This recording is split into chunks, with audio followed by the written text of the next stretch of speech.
तो ओहो, अनीता जी की चाल तो समझ में आ गई। क्यों क्यों वो कोर्ट से लड़ना चाहती हैं, क्यों कोर्ट से जवाब देना चाहती हैं, क्यों पंचायत को बुला करके भाग गई और उन्होंने मतलब पंचायत के सामने माफ़ी नहीं मंगवाया, कोर्ट तक क्यों जाना चाहती हैं, इसका रीज़न क्या है, चलिए बताते हैं आप लोगों के साथ में। हेलो फ्रेंड, मैं हूँ वंदना, वेलकम करती हूँ अपने यूट्यूब चैनल रिएक्शन रोस्ट वंदना में। कैसे हैं आप लोग? आई होप सभी लोग अच्छे होंगे। तो भाई अभी जो है बसंती का ब्लॉग आ गया है। बसंती के ब्लॉग में आप लोगों ने देखा होगा कि बसंती ने रिकॉर्डिंग भी डाली है, उनकी नंदे भी बैठी हैं, बसंती का पूरा परिवार है, दादाजी हैं और अनीता जी का पूरी फैमिली, सभी लोग हैं। और जिस तरीके से पंचायत भी आई है, सभी बातें हो रही हैं। और फिर अनीता जी ने क्यों पंचायत में बुला करके माफ़ी नहीं मंगवाया और क्यों वो चाहते हैं कि ये जो मामला है कोर्ट में जाए, मेरी जो बदनामी हुई है वो कोर्ट तक घसीटने के लिए क्यों अनीता जी ने कहा। इसमें बहुत बड़ा राज है, जो राज अनीता जी ने खेल लिया शायद बसंती के लिए।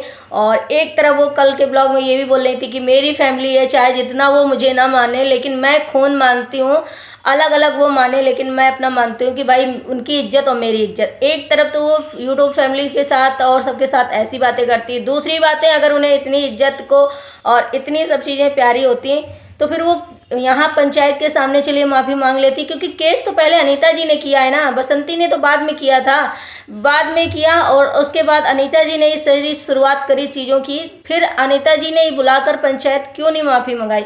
क्या इसमें बहुत बड़ा गेम चल रहा है अनीता जी का? जी हाँ, लगता तो है कि गेम ही है, क्योंकि जिस हिसाब से अनीता जी ने पंचायत बुलाई और फिर माफ़ी नहीं मांगा और चले गए शायद बसंती को परेशान करने के लिए, कि इसमें अब अनीता जी की ये है चाल कि वो चाहती हैं कि बसंती जो है कोर्ट तक आए और कोर्ट में बहुत सारा पैसा लगेगा, बसंती दौड़ते दौड़ते नाक रगड़ देगी और कर नहीं पाएगी। कौन इसका इतना दौड़ेगा और कौन क्या करेगा।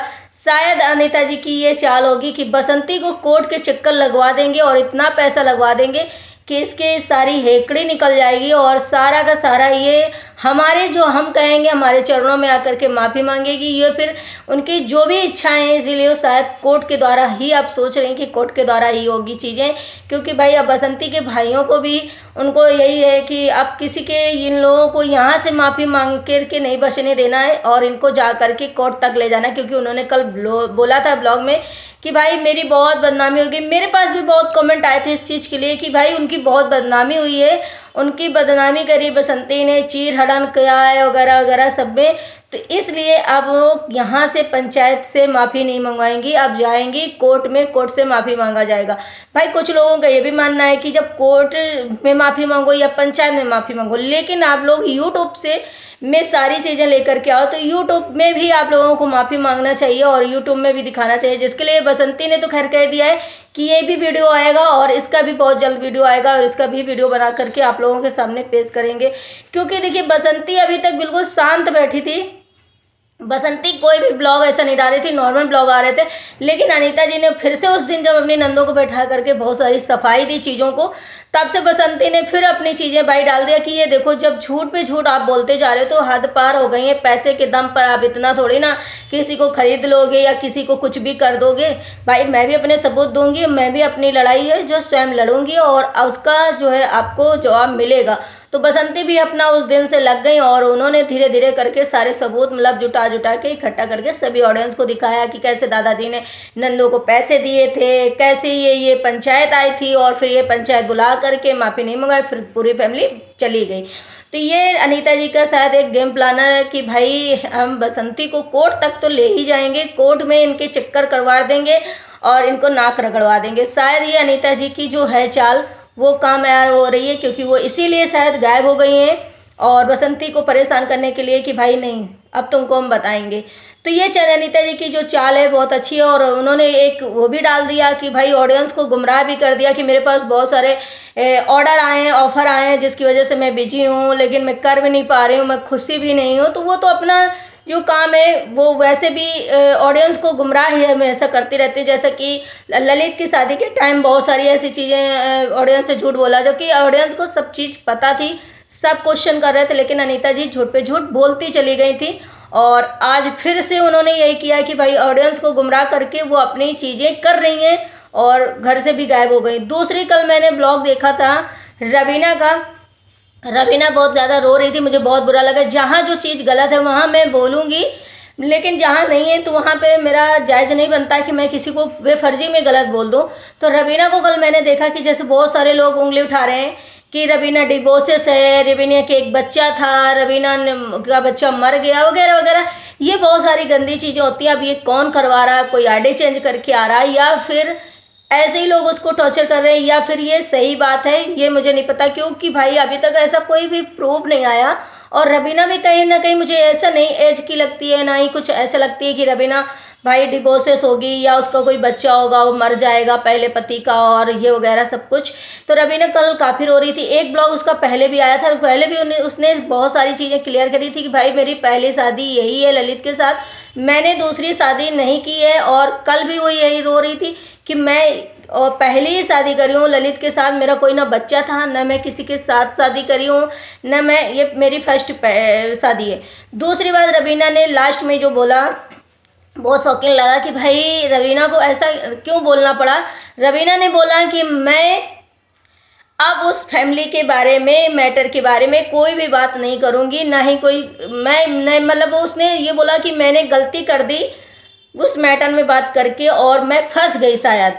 तो उसे कहीं ना कहीं बुरा लग रहा है कि मैंने शायद इस मैटर में जो अनीता जी और बसंती के बीच में हुआ था उसकी वजह से मैंने जो साइड ली थी अनीता जी की फैमिली की, अपनी फैमिली की, उसकी वजह से कहीं ना कहीं मुझे इतनी हेट्स मिल रही है, मुझे इतना टारगेट किया जा रहा, मुझे इतना ब्लेम किया जा रहा, मुझे भी मतलब बदनाम करने की कोशिश करी जा रही। तो इसकी वजह से है या फिर कहीं ना कहीं रवीना को लग रहा है कि अनीता जी गलत थी, मैंने फालतू में उनकी साइड ली और वही मेरे ऊपर कीचड़ आ रहा शायद, जिसकी वजह से रवीना ये साफ साफ बोल चुकी मैं उस मैटर में अब बिल्कुल नहीं बोलने वाली हूँ, दूसरे मैटर की कोई बात नहीं करने वाली हूँ, ना उस मैटर से मैं मतलब पढ़ने वाली हूँ। तो रवीना को ऐसा क्यों लगा, रवीना क्या रियलाइज़ कर पा रही है कि रवीना को मतलब ये सब चीज़ें के बारे में पता था या अब पता हो गया कि भाई ये गलत है। तो रवीना काफ़ी कल दुखी थी, जो चीज़ें उसकी मैंने सुना मुझे बहुत बुरा लगा कि नहीं यार, एक लड़की अगर रह रही है या सर्वाइव कर रही है, इतनी उसकी एज नहीं लगती कि वो 4 शादियाँ 2 शादियाँ कर ले। हाँ ठीक है, ललित के साथ उसने करी, अगर वो फैमिली के बारे में ना बोलती तो भी लोग उंगली उठाते कि यार तुम्हारी फैमिली में तुम्हारी सासू माँ के, तुम्हारे हस्बैंड के साथ ऐसा हो रहा है और तुमने आवाज़ भी नहीं उठाई, तुमने कुछ बोला भी नहीं।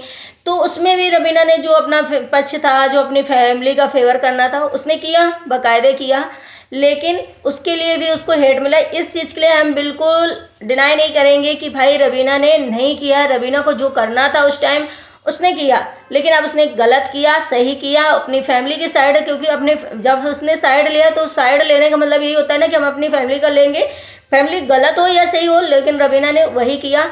लेकिन अनीता जी जो गलत है वो मैं प्रॉपर बोलती हूँ, जो बसंती गलत होंगी मैं प्रॉपर बोलूँगी।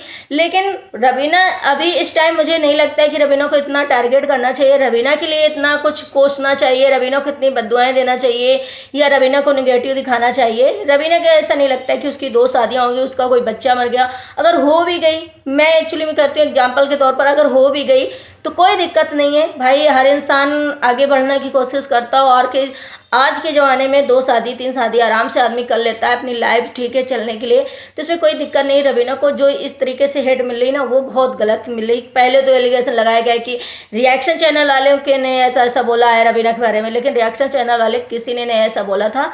और ये कौन रवीना को टारगेट कर रहा है मुझे नहीं पता, बट रवीना के लिए ये सब चीज़ें मुझे कल पर्सनली बुरी लगी। बाकी रही अनीता जी की बात, तो अनीता जी तो खैर बहुत दिमागी हैं, बहुत उनके बच्चे भी दिमागी हैं, जैसे कि बहुत सारे कमेंट ऐसे आप रीड करो सभी जगह कि भाई अनीता जी बहुत दिमागी। बसंती से भी कहा जा रहा, बहुत लोग बसंती से भी कह रहे हैं बसंती माफ़ी मत मांगना, वो यही चाहती हैं और जब तुम माफ़ी मांगोगी तो मैं निगेटिव दिखा देंगे। हर एक कॉमेंट सेक्शन मतलब बसंती का यही था वीडियो में कि बसंती माफ़ी मत मांगना, बसंती माफ़ी मत मांगना, बसंती तुम हिम्मत से काम लेना। बसंती ने खैर ऑलरेडी बोल दिया कि भाई मैं अपनी लड़ाई प्रॉपर लड़ूंगी, मैं पैसे के दम पे उनके नहीं दबने वाली हूँ। लेकिन बसंती कहीं ना कहीं ये सोच रही होंगी कि भाई जैसे बहुत सारे लोग बोल रहे हैं कि इतनी तुम रिकॉर्डिंग डालती हो, चीर हरण का रिकॉर्डिंग क्यों नहीं बनाया, चीर हरण का क्यों नहीं बनाया। यार कभी कभी वो हो जाता है ना कि किस सिचुएशन में इंसान बैठा हो क्या हो, या फिर उसके साथ कैमरा ना हो, चलिए ये भी ठीक है। बसंती झूठ बोली, चीरहरण वाली बात चली थी। तो अनीता जी ने कौन सा सही बोला? अनीता जी ने जितनी बातें क्या वहाँ पे एफआईआर में लिखवाई, अनीता जी ने जो जितनी बातें यूट्यूब पे बोली, क्या वो अनीता जी की सारी बातें सही थी? क्या अगर बसंती की सारी बातें गलत थी, बसंती ने इतने इल्ज़ाम इतने गंदे लगाए बच्चों पे अनीता जी के, लाला जी पे, तो भाई बसंती गलत है तो अनीता जी कहाँ से सही हो गई? अनीता जी भी उतनी गलत है। अनीता जी ने बहुत सारी ऐसी चीज़ें कर दी कि अब शायद ऑडियंस के सामने उनका जो फेस है एक्सपोज हो चुका है। हर कोई यही कह रहा है अनीता जी को अनसब्सक्राइब करो, अनीता जी को, मतलब लैंग्वेज इतनी गंदी बोलता है कि बॉडी शेविंग करें मोटी को, ये वगैरह, ये तो नहीं होना चाहिए, इसे नहीं बोलो आप लोग। बट अनीता जी ने भी बहुत गलत किया बसंती के साथ में। बसंती के इतने सारे चैनल जो है उड़वा दिए, बसंती की पेमेंट तक नहीं आने दी, बसंती के साथ बहुत एलिगेशन लगाए, बसंती के कैरेक्टर पे भी लगाए कि बसंती ने अपने पति को मारा, उसे इज्जत नहीं करती थी, कितना मतलब बसंती ने के बारे में अनीता जी ने बोला। तो अनीता जी को तो रियलाइज़ होना चाहिए कि भाई हम आगे से किसी को इतना कुछ बोल रहे तो हमारे लिए तो भी कुछ आ सकता है, मेरे लिए भी तो चीज़ें हो सकती हैं। फिलहाल अनीता जी जो हैं अभी घर छोड़ के जा चुकी हैं और वो कोर्ट तक क्यों बुलाना चाहती है तो मैंने आप लोगों को बता दिया, शायद ये ऑडियंस को भी पता ही है। मैंने क्या बताया, ये खुद उनकी ऑडियंस कह रही है कि अनीता जी ये चाल चल रही है कि भाई बसंती को कोर्ट तक पहुंचाया जाए, कोर्ट के चक्कर कटवाया जाए, कोर्ट में बहुत पैसे लगते हैं, कोर्ट से मामला जल्दी रफा दफा नहीं होता है, तो इसलिए कोर्ट से वो पंचायत में इसलिए माफ़ी नहीं मांगना चाहती। तो ये हो गई अनीता जी की बात। आई होप वीडियो पसंद आया होगा, पसंद आया तो लाइक एंड सब्सक्राइब जरूर करिएगा, शेयर करिएगा। मिलते हैं नेक्स्ट व्लॉग में, bye bye, take care, thank you so much.